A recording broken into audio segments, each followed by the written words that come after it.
আর আমি জানুয়ারি মাসে বাংলাদেশ যাচ্ছি, আল্লাহ যদি বাঁচিয়ে রাখেন যাব। প্রথমে 5টা ডেট নিয়েছি জানুয়ারি।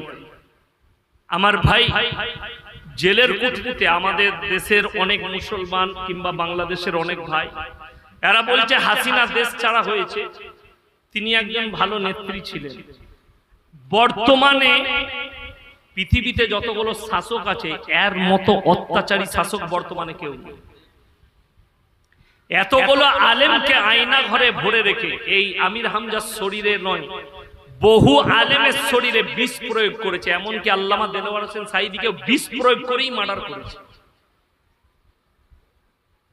এ বড় কষ্টের বিষয়। শরীরে তো বিষ পাওয়া যাবে, কেন খাবারের মধ্যে পয়জন দেওয়া হয়েছে, পয়জন যুক্ত খাবার, যে মানুষ যেন বুঝতে না পারে, আস্তে আস্তে আস্তে আস্তে পয়জনে যেন মারা। এইভাবে প্ল্যানিং। আয়না ঘরে যে কি অত্যাচার করেছে, কত মানুষ, কত মেয়ে তার স্বামীকে হারিয়েছে, ছেলেকে হারিয়েছে, সন্তানকে হারিয়েছে, কত বাচ্চা তার বাবাকে হারিয়েছে। কেন? তারা সবাই মারা গেছে আয়না ঘরে, তাদের খালি হাড়গোড় পড়ে আছে, আর কিছু নাই। এত অত্যাচার করেছে। তো আমি প্রথমেই বললাম, আল্লাহর কসম, ফিরাউনকে আল্লাহ ধ্বংস করেছেন, করেছেন না করেন? ফিরাউন চেয়েছিল মুসাকে মিটাবো, আল্লাহ ধ্বংস করেছে। নমরুদ চেয়েছিল ইব্রাহিমকে জ্বালাবো, একটা পশম জ্বালাতে পারে। হাসিনা চেয়েছিল আলেম মুক্ত দেশ করব, আল্লাহ তাকেই দেশ থেকে তাড়িয়েছে। এখন হাসিনা মুক্ত বাংলাদেশ, আল্লাহ যেন বাংলাদেশের সমস্ত আলেম উলামাকে সুস্থতা দান করে, বলুন আমিন। বাংলাদেশের মানুষের মধ্যে মিল, মহব্বত, প্রেম, প্রীতি, ভালোবাসা, ভ্রাতৃত্ব দান করে। ইলিশ মাছ রান্না হয়েছে, দেশি মুরগি, রাজহাঁসের মাংস, পাবদা মাছ, পমপ্লেট মাছ, ভাপা ইলিশ। কোথায়? হাসিনার বাড়িতে। মিলিটারিরা অর্ডার দিলে 45 মিনিটের ভেতরে দেশ ছেড়ে পালায়। তাকে দেশ ছেড়ে খানা, রান্না, ভাত খেতে দেয়নি, তার নাম আল্লাহ। জোরে বলুন সুবহানাল্লাহ। আপনাকে বিশ্বাস করতে হবে রুজির মালিক আল্লাহ, যে নিজের বাড়িতে রান্না ভাত খেতে পারে না, তাকে দেশ ছেড়ে পালাতে হয়, তার থেকে বড় রব কে আছে? এরপর এইটাই আপনাকে বিশ্বাস রাখতে হবে, আপনি না চাইলেও ভালো মন্দ রুজি আপনার থালাতে এসে পৌঁছাবে। আম্বানি যদি এত বড় লোক হয়, তাহলে মনে হয় নিশ্চয়ই সোনার মুরগি খায়। খায় সোনার মুরগি? সোনার মুরগি খাওয়া যাবে? যদিও খেতে যায় মালটা মারা যাবে তখন, গলায় আটকে। আচ্ছা, সোনার মুরগি যদি সারাদিন রান্না করে মালটা গলবে? বড় কষ্ট লাগে। আপনি ভাবছেন সোনার মুরগি হয়তো ওরা খায়, আরে আপনি যা খান ওরাও তাই খায়। কথাটা বুঝতে পেরেছেন? তারা সোনার প্লেটে খায়, হীরের চামচ দিয়ে খেতে পারে, সোনার চামচ দিয়ে খেতে পারে, কিন্তু আমি বলে যাচ্ছি মৃত্যু সবারই একই, ঠিক কিনা? ভেতরে গিয়ে ওরা যদি সোনার চামচ দিয়ে খায়, আচ্ছা পায়খানা করলে মনে হয় সোনা হবে নাকি? এইটাই তো বুঝতে হবে। আপনি হাত দিয়ে খেয়েছেন, পায়খানায় বসলে পায়খানা বেরোবে। ও সোনার চামচ দিয়ে খেয়েছে, পায়খানায় বেরোলে পায়খানা বেরোবে। সোনা বেরোবে না, খাবার একই, মাল ট্যাঙ্কিতে গেলে পায়খানা হয়ে বেরোবে। কষ্টটা ওই জায়গায় যে আপনি রুজির মালিক আল্লাহ, এটা বিশ্বাস করতে পারেন। আপনি চাইবেন রুজি, পাবেন না। আপনার বাড়িতে মুরগা মুসাল্লাম রান্না হবে, আপনি ভাববেন খাবো, আমার আল্লাহ যদি রুজি না মাপে আপনি খেতে পাবেন না, আপনার মৃত্যুর ঘন্টা বেজে যাবে। তার দলিল শুনেলেন? হালাল খাবারের বরকত বলে দিই। মার কাছে গিয়েছেন না জানেন? গেছেন? যারা জানেন তারা একবার যাবেন, দেখবেন জামাতে গেলে ডাল আলু রান্না হয়, হয় না? হয় না?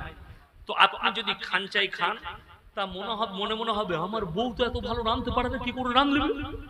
বলে না? বলেন। আপনি মাদ্রাসায়, আমাদের মাদ্রাসায় পুঁই শাক আলু ডাল হয়েছে, তো গ্রামের একজন ধনী ব্যক্তি, বড় লোক, আমি বললাম ভাই 1 কাপ খেয়ে দেখুন। না খাবো না। আমি খান। 1 কাপ খেয়ে দিয়ে বলছে ভাই এত মজা। আমি খালি একটাই কথা বলেছি, যারা আল্লাহর রাস্তায় থাকবে আল্লাহ তাদেরকে হালাল রুজি দিবে, ইজ্জতের খাবার দেবে এবং খাবারের মধ্যে বরকত পাবে।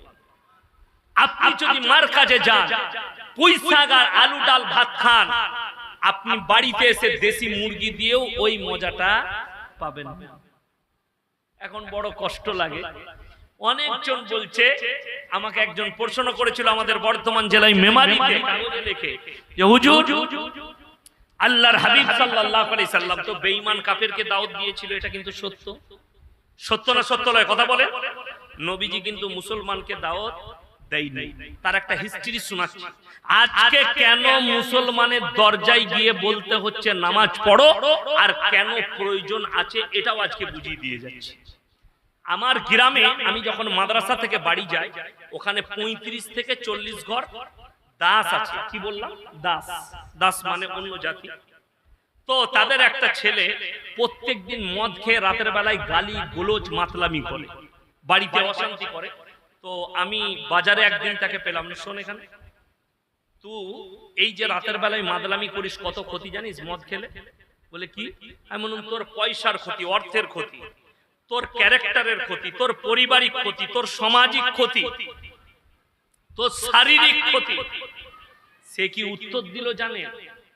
ভাই তুমি আমাকে মানা করছো, তোমার অমুক মুসলমান ভাই তার পয়সা দিয়ে মদ কিনে আমাকে পান করা, তোমার অমুক মুসলমান ভাই বাড়ি থেকে মুরগির মাংস কষে এনে আমাকে মদ খাওয়ায়।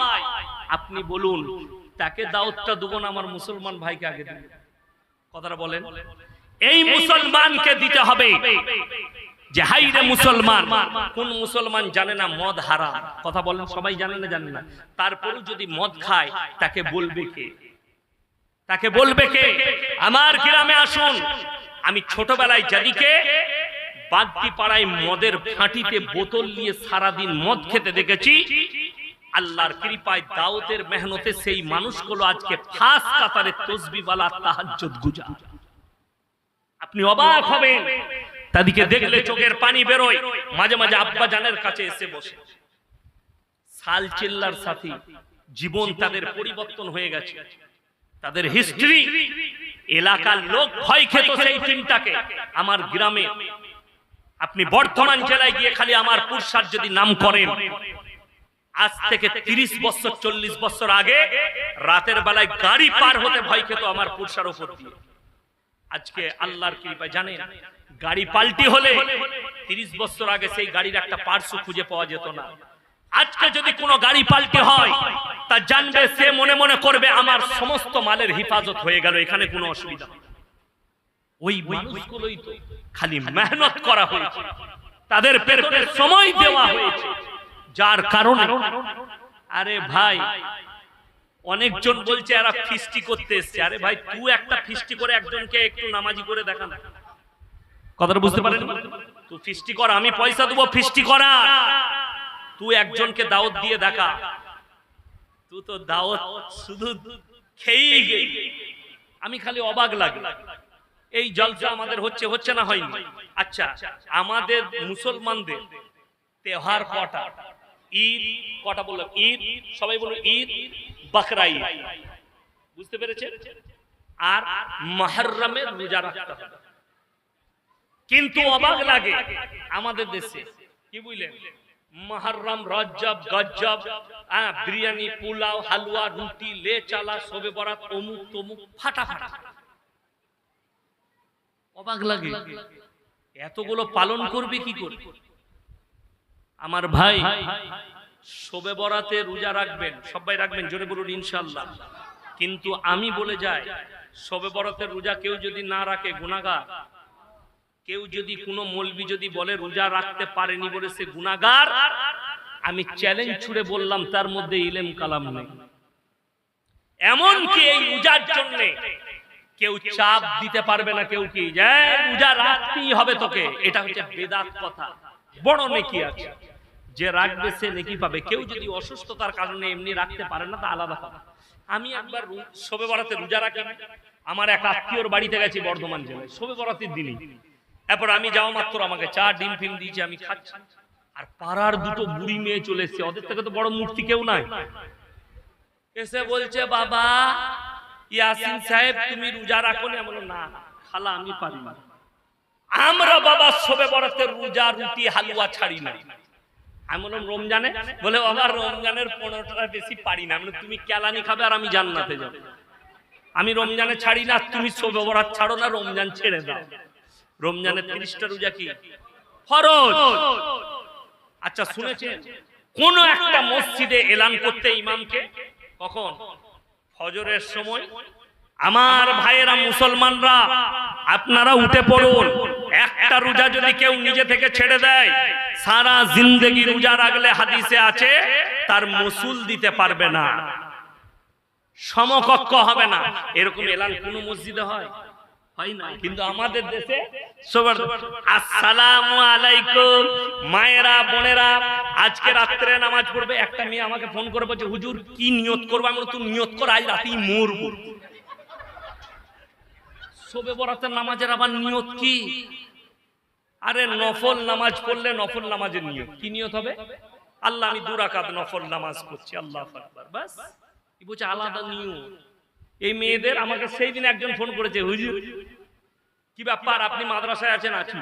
এলো বদনা করে পানি এনেছে। আমি এটা কি করবে? আমি মনে মনে করলাম আমাকে উঁচু কুচু করানোর লেগে এনেছে। বোঝে না কি হয়েছে? বলছে আমার বউ মায়ের বাচ্চা হয়েছিল, আজকে 40 দিন ফরজ গোসল করবে, পানিটা পড়ে দিন। আমি ওই দোয়া আমার জানা না, যে মৌলবি জানে তার কাছে যাও। এইগুলো হচ্ছে বেদাত। নারীরা 40 দিন পেরিয়ে গেলে যেভাবে ফরজ গোসল করে ওইভাবেই ফরজ গোসল হবে, আর কোনো আলাদা দোয়া নাই। বাচ্চা হলে আলাদা দোয়া শুনেলেন। বাচ্চার মুখে, বাচ্চা যখন 4 মাস হয়ে যায় কিংবা 40 দিন পেরিয়ে যায়, আমরা মুখে পানি দিই। যখন ডাক্তার বলবে মুখে পানি দিতে, হাদিসে আছে যে গ্রামের মধ্যে যে ওলি লোক হবে, আল্লাহ ওয়ালা লোক, আমরা আমাদের ইমামই আমাদের কাছে আল্লাহর ওলি, তাই না? 5 ওয়াক্তের নামাজি ইমাম সাহেব গ্রামের মাথা।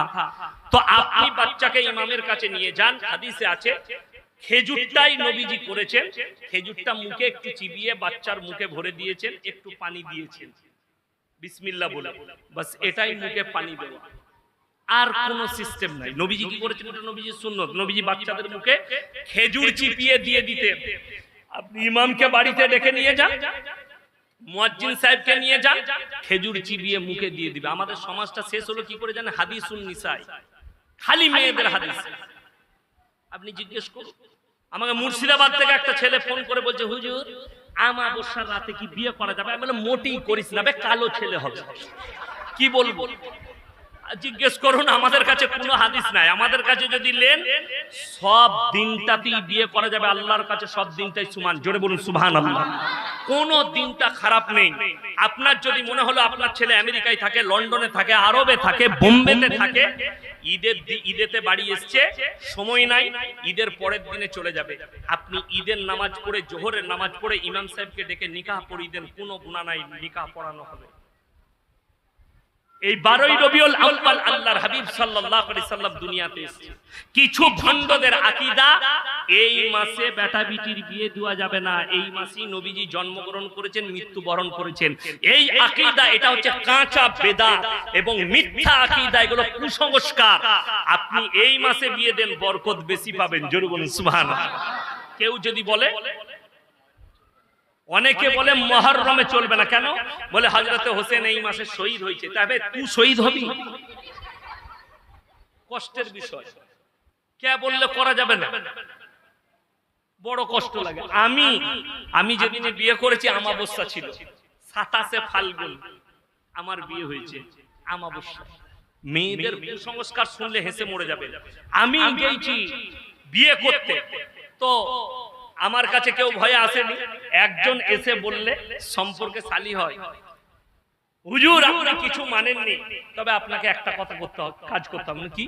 বলে সবাই আপনাকে দেখতে চাইছে, একবার খালি বাইরে গিয়ে বসতে হবে আগনায়। আমি বসবো চেয়ার লাগা, এত শক্তদের দেখা। আমি গিয়ে বসলাম কোন দিকে, গিয়ে দেখছি 2টো চেয়ার লাগানো আছে, 2টো। আমি গিয়ে বাঁ দিকে চেয়ারটাই বসে পড়লাম, আমার সুযোগ হলো ওইটাতে বসলাম। তারপরে দেখছি ডান দিকে চেয়ারে আমার বউকে নিয়ে বসিয়েছি।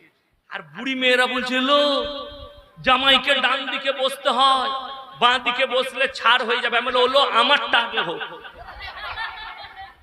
তো আজও পর্যন্ত আমার ছাড় হয়নি, আমার দুটো মেয়ে হয়ে গেল, বিবির সঙ্গে এত মহব্বত।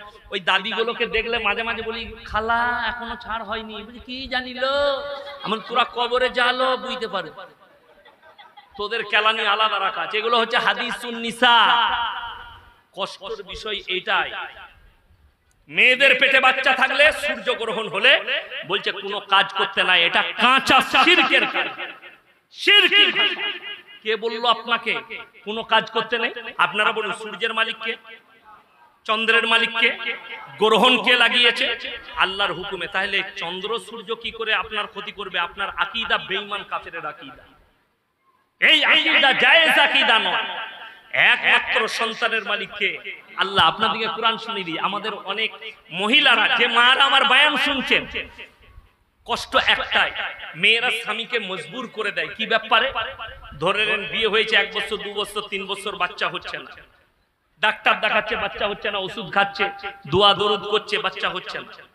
কিন্তু বড় কষ্ট লাগে। আপনাকে মোবাইল খুলে দেখিয়ে দেব, কলকাতার অমুক বাবা একটাই ফোনেতে 24 ঘন্টায় সমাধান। কারোর বউ পালিয়ে গেলে 24 ঘন্টায় এনে দেয়া হয়। একটাই তাবিজে ছেলে হয়ে যাবে। কেউ কেউ বলছে আমার তাবিজে বেটা ছেলে হবে। খোঁজ নিয়ে দেখেছে হারাম করার একটাও বেটা নাই। আচ্ছা, আমাদের মৌলবীদের তাবিজে যদি বেটা ছেলে হয়, আমি ইয়াসিন, আমার দুটো মেয়ে। আপনার কটা ছেলে হয়নি? 3 বছর বিয়ে হয়েছে, ই তো তাবিজ ইউজ করবে, তাই বুঝতে পারছেন না? আচ্ছা, আমাদের তাবিজে যদি ছেলে হতো, পঞ্চায়েত গুলো কার দখলে হতো? আমাদের। 4টা বিয়ে ইসলামে জায়েজ আছে না নাই? জায়েজ আছে। তো 4টা যদি বিয়ে জায়েজ হয়, আমরা মৌলবীরা 4টা বিয়ে করতাম, বছরে একটা করে ছেড়ে। 10 বছরে কটা? 4 10 কত? লাঠি টাকার জোর বেশি। আমার সালা পঞ্চায়েত আমার শর্ট। বড় কষ্ট লাগে, কে বুঝাবে? আমি কোরআন শোনাবো। সূরা বাকারা, হুয়াল্লাযী ইউসাউমিরুকুম ফিল আরহাম কাইফা ইয়াশা, লা ইলাহা ইল্লা হুয়াল আজিজুল হাকীম। হে আমার বিশ্বনবী, পৃথিবীর মানুষকে বলো, মায়ের গর্ভে বাচ্চা দান করি আমি আল্লাহ, আমার ইচ্ছা মতো, আমি কারো পরামর্শে কাজ করি না। জোরে বলুন সুবহানাল্লাহ। সূরা আল ইমরান প্রথম পৃষ্ঠাতেই আল্লাহ বললেন, আমি আল্লাহ মায়ের গর্ভে বাচ্চা আকৃতি সব আমি আমার ইচ্ছা মতো দান করি, আমি কারো পরামর্শে কাজ করি না। এটা আল্লাহ নিজে বললেন। আর এই হারামখোর কথা বলছে আমার তাবিজে ছেলে হয়, বলছে 24 ঘন্টায় কারো বউ পালিয়ে গেলে এনে দেয়া হয়। তা আমি মোদিজিকে বলেছি এদিকেই ভাড়া করুন, এই বিজয় মালিয়া থেকে শুরু করে যারা যারা টাকা নিয়ে পালিয়ে গেছে হারামখোরকে বল 24 ঘন্টা ঘুরিয়ে নিয়ে। কথাটা বুঝতে পারেননি? ধোঁকা, প্রতারণা, প্রবঞ্চনা ইসলামে নাই। ইসলামে ধোঁকাবাজি। ইমানদারির সঙ্গে আমি রেকর্ডিংটা শোনাতাম, খালি আমাকে মা বোন তুলে গাল দিয়েছে বলে শোনাবো না। কে জানে? কলকাতার বাবা। আমি ফোন করলাম, আমি বললাম হযরত সালাম আলাইকুম। বলে ওয়া আলাইকুম সালাম। हमने मेरा एक जरूरत। बोले क्या? हमने मैं एक लड़की से मोहब्बत करता हूँ, मुझे ला कर दे दीजिए। कितना पैसा लगेगा? बोले पैसे के बाद में आपका नाम बोलिए। আমি বললাম এমডি ইয়াসিন আহমদ। आप जिससे मोहब्बत करते उसके नाम बताइए। আমি একটা বলিউডের নায়িকার নাম বললাম, আর আপনাদের কাছে বলবো না, নাইলে আবার এটা ভাইরাল করে দিবে, ফেরে পড়ে যাবে। একটা নায়িকার নাম বললাম, তখন সে আঁচ করতে পেরেছে। বলে আবে কোন हो तू? আমনো হযরত थोड़ा हमको आयतुल कुर्सी पढ़ के सुनाइए। বিশ্বাস করুন, এটা বলার পরে মা বোন তুলে গাল দিচ্ছে, মানে আয়াতুল কুরসিটাও জানে না। আর একজনকে ফোন করলাম, বললাম সূরা ফাতিহাটা শোনাও। সে সূরা ফাতিহাটা শোনালো না, কেটে পালিয়ে গেল। আর একজনকে ফোন করলাম, আমি বললাম কোরআন आती है आपको? बोले जी। আমি বললাম আম্মা পারা याद है? बोले पूरा याद है, मैं हाफिज कुरान हूं, लेके রেখেছে হাফেজ ওমু। আমি বললাম ভাই এক কাম कीजिए, अम्मा यतसालुन सुनाइए हमको। ফোনটা কেটে গালি দিয়ে পালিয়ে গেল। মানুষ এদের ধোঁকায় পড়ছে, জেনে রেখে দিবেন। সকলে বলুন দেনেওয়ালাকে, জানটা লেনেওয়ালাকে। সবের মালিক, ভালো মন্দ কল্যাণ অকল্যাণের মালিক হচ্ছেন কে? আল্লাহ। ইমানদারির সঙ্গে বলুন, একটা অমুসলিম ভাই একটা মূর্তি তৈরি করে, ঠাকুর তৈরি করে সেখানে পুজো করে, করে না করে না? এটাকে ইসলামী শরীয়তে শিরক বলা হচ্ছে এবং তাদেরকে মুশরিক বলা হচ্ছে যারা আল্লাহ ব্যতীত অপরের কাছে সিজদা করে। ঠিক কি না? কথা বলেন। মাটি হুগলি ডিস্ট্রিক্ট তারকেশ্বরের কাছে, তারকেশ্বর আর বর্ধমানের মধ্যখানে 10 ঘরা না কি একটা জায়গা আছে, ওখানে আমি জলসায় গেছি গত বছর। এইরকম আপনাদের মতো প্যান্ডেল, প্যান্ডেলের ভেতরে স্টেজের পাশে গাছ, গাছটা উপরে চলে গেছে, চারিদিকে প্যান্ডেল করছে। গাছের গোড়ায় ঘোড়া, মাটির ঘোড়া রাখা আছে, আগরবাতি মোমবাতি সবকিছু রাখা আছে, সেখানে চাদর টাঙানো আছে।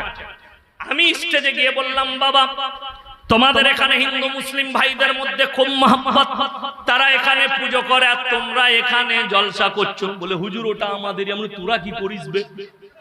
বলে ওখানে বুড়ো পীর সাহেব আছে।